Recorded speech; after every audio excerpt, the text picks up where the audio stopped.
implode. So what are we supposed to do with that implosion? Video about Trump. The Trumpian presidency is, among other things, incredibly, I think, cognitively strenuous. We are constantly in the state of intellectual anxiety. How do you grasp this? Things happen that are mind-blowing. And yet, in the course of the Trump presidency, they're also normal. They're the kind of things that happen every week.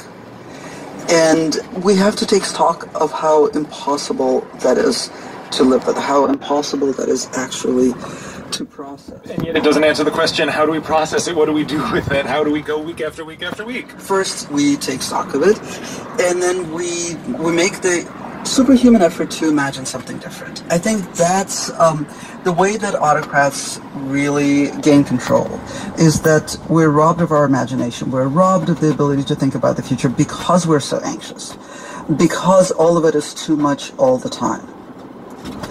And our only chance is in imagining that we can indeed be better. And that means imagining more than just going back to some pre-Trumpian past. It's actually post-Trump America that is better than anything we've known.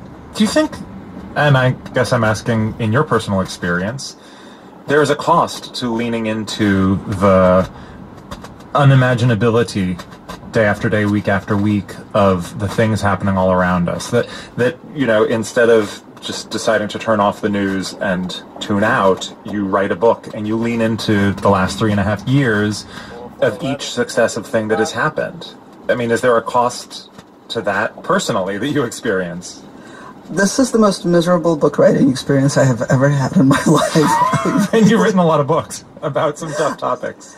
I take some satisfaction in being able to do my job, but it does come at a cost, and this is, you know, it's a cost for political activists, it's a cost for journalists, and most of all, of course, right now, it's a cost for people who are in the streets of our cities. Masha Gessen is a staff writer for The New Yorker, and their new book is Surviving Autocracy. Thank you very much. Thank you for having me.